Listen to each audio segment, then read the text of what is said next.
Bonjour à tous et merci de choisir BB24. Soyez les bienvenus dans ce journal dont voici le sommaire. Ce 26 novembre est consacré à la célébration de la Journée mondiale des aides-soignants, l'un des corps de métier le plus proche des patients parmi le personnel de santé. Nous irons à la découverte des aides-soignants dans ce journal.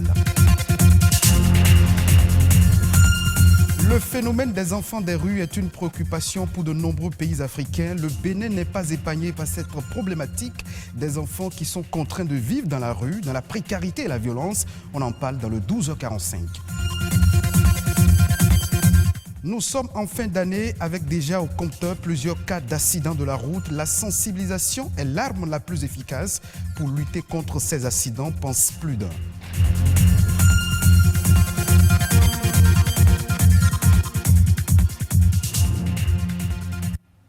Ce 26 novembre 2020, la communauté internationale célèbre les aides-soignants.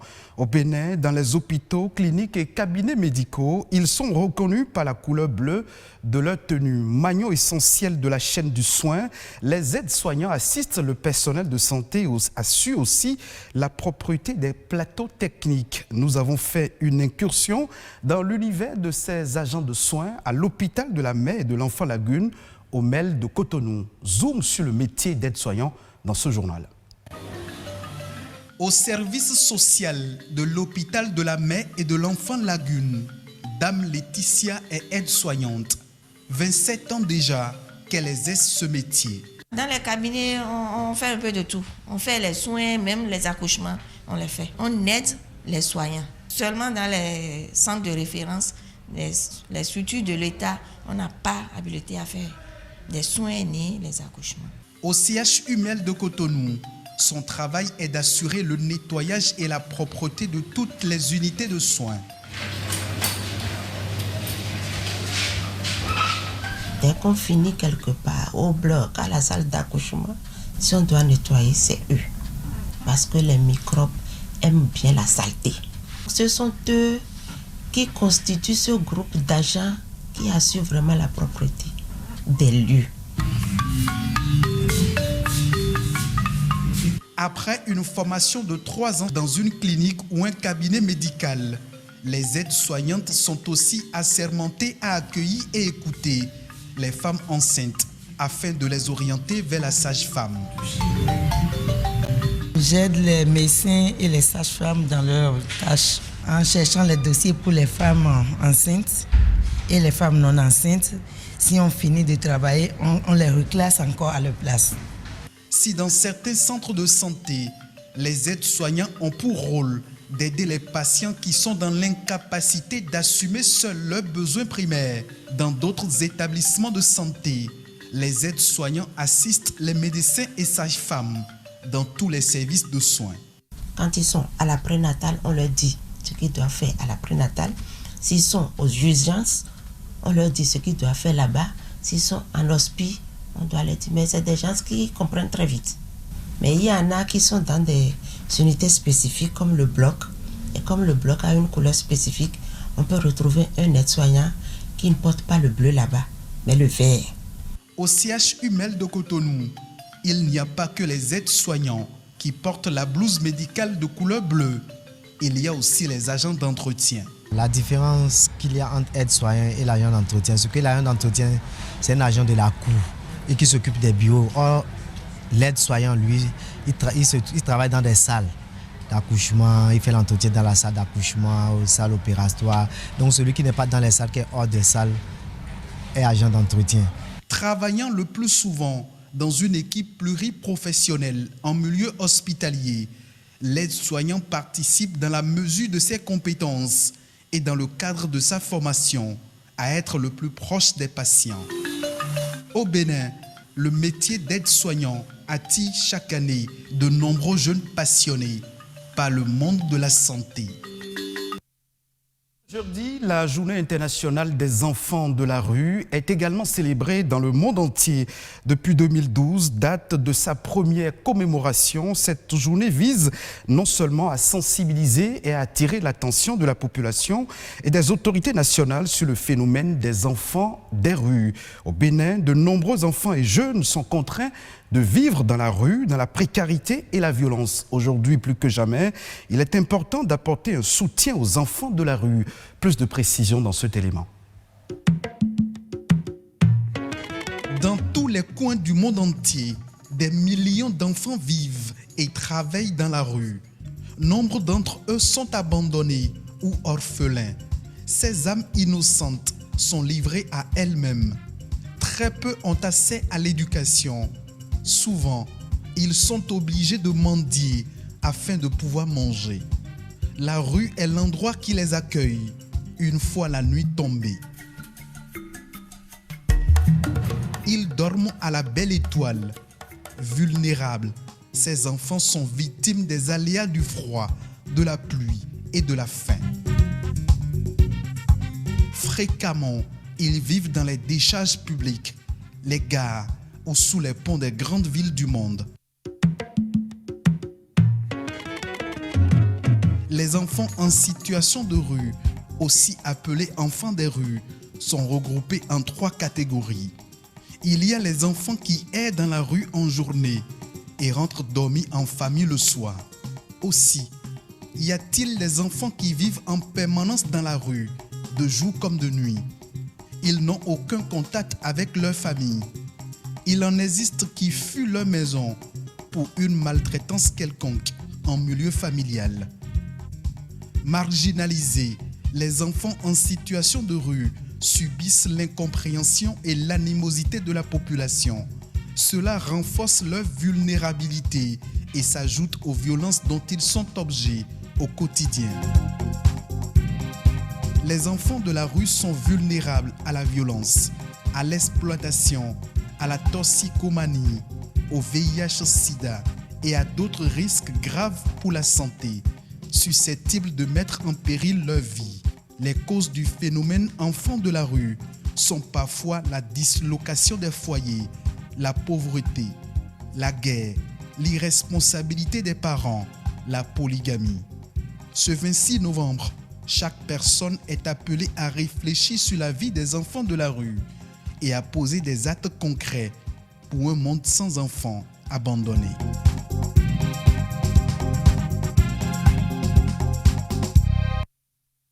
Le mois de novembre tire à sa fin, décembre est bientôt là, une période connue pour une circulation dense, euphorie et risque d'accident. Comment mettre zéro à l'affiche du compteur des accidents de fin d'année? Pour certains, sensibiliser est l'arme la plus efficace et ils s'en servent déjà. Rodrigue Babagbeto pour cet élément. Romaric est un acteur du système éducatif. Il est président d'une ONG de la place et la période de fin d'année lui laisse à chaque fois un goût identique. En fin d'année, il y a une prolifération, il y a beaucoup d'accidents. On a constaté aussi parfois que les écoliers, lors de la traversée, ils se font renverser. Les responsabilités sont partagées. Des responsabilités partagées et pour la plupart du temps, les chauffeurs écopent de la plus grande part. Aristide dirige une ONG d'assistance aux victimes des accidents de circulation. S'il a eu à assister près d'une 50aine de victimes jusque-là, pour lui, il faut une réelle prise de conscience des conducteurs. La plupart des usagers de la route, c'est-à-dire les conducteurs, quand c'est eux qui ont créé l'accident de circulation, juste après les premiers soins à l'hôpital pour la victime, eux, ils rentrent chez eux. Mais ils ne savent pas ce que la victime vit après l'accident. Comment l'accident a réduit la mobilité de la victime, eux, ils ne le savent plus. Il faut sensibiliser la population, il faut faire toucher du doigt à la population, surtout aux usagers de la route, ce que créent les accidents de circulation au Bénin. Ceci, Noël l'a compris. Ce matin, face à ses pairs, il sensibilise en langue locale fond. Objectif, rallier les conducteurs de taxis villes et interurbains à son rêve d'une fin d'année exempte de tout accident de la route. Nous avons choisi justement la fin d'année pour nous sensibiliser les uns et les autres à prendre conscience que l'accident, ce n'est pas que l'autre, c'est nous aussi. Donc si nous prenons conscience que nous faisons partie des vecteurs de l'accident, je pense que nous saurons qu'on peut diminuer sensiblement le nombre d'accidents en fin d'année. Le message est clair au sein de la cible. D'ailleurs, sensibiliser au-delà de la commune de Cotonou devient même une priorité. Nous allons essayer de sensibiliser les amis, camarades condamnés sur toute l'étendue du territoire national pour que nous puissions avoir les mêmes idées, pour pouvoir essayer de la manière nous comporter, pour pouvoir trouver l'année 2021. Une étude du Centre national de sécurité routière sur les causes et conséquences des accidents de transport ainsi que les risques d'accidents révèle que le mois de décembre serait l'un des mois les plus dangereux en matière d'accidents à Cotonou.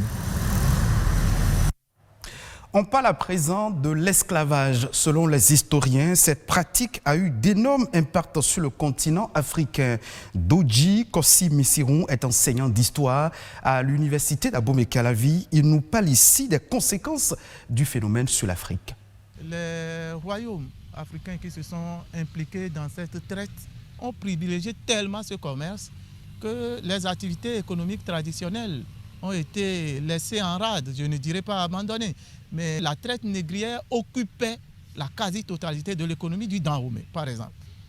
L'artisanat, l'agriculture ont connu forcément de recul. Il y a également des interférences entre la gouvernance politique de ces royaumes. Au Dahomey, par exemple, Adandozan fut l'un des tout premiers rois du Dahomey à vouloir s'opposer à la traite transatlantique.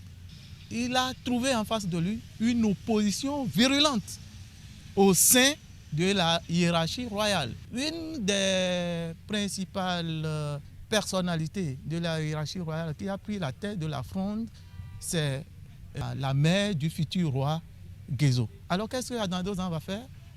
Adandozan va prendre la mère de Gezo et va la vendre comme esclave pour aller voir si cette traite est une bonne chose là. Et tout ceci va conduire à la conspiration qui va évincer Adandozan du pouvoir. C'est pour vous montrer que l'impact n'est pas qu'économique, l'impact est également politique. Aujourd'hui, tout le monde reconnaît que les conséquences heureuses existent dans les Amériques et chez nous. Le rap, le reggae, le jazz, c'est la rencontre entre le tam-tam africain, importé d'ici par les nôtres, et les instruments de musique du maître européen, c'est-à-dire le piano, le violon, etc. Et ce n'est qu'un aspect. Nos religions traditionnelles ici sont retrouvées au Brésil. Et donc, le transfert de savoir ne s'est pas fait seulement du maître à l'esclave, non. Il y a eu également du transfert de l'esclave au maître. À présent, faisons le tour d'horizon des sujets ayant fait l'actualité ces dernières heures au Bénin. C'est la nation en bref et en images avec Nadège Omolade-Sani.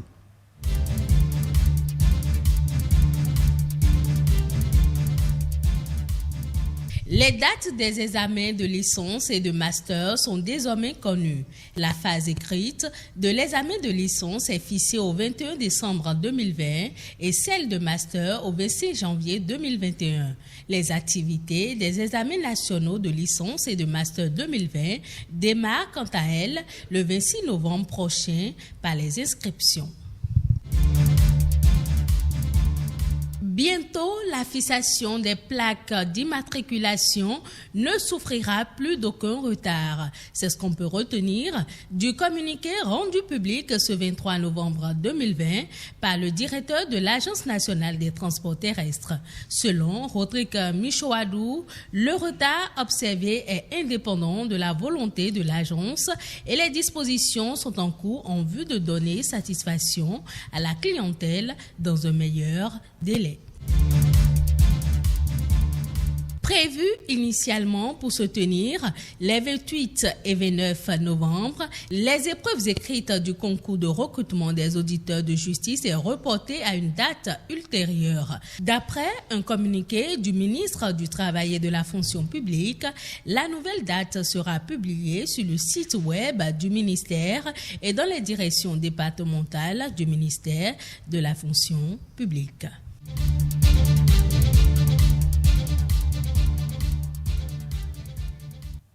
C'est la fin de cette session d'information. Merci de votre fidélité. Retrouvez cette édition sur le site de l'ORTB, www.ortb.bj.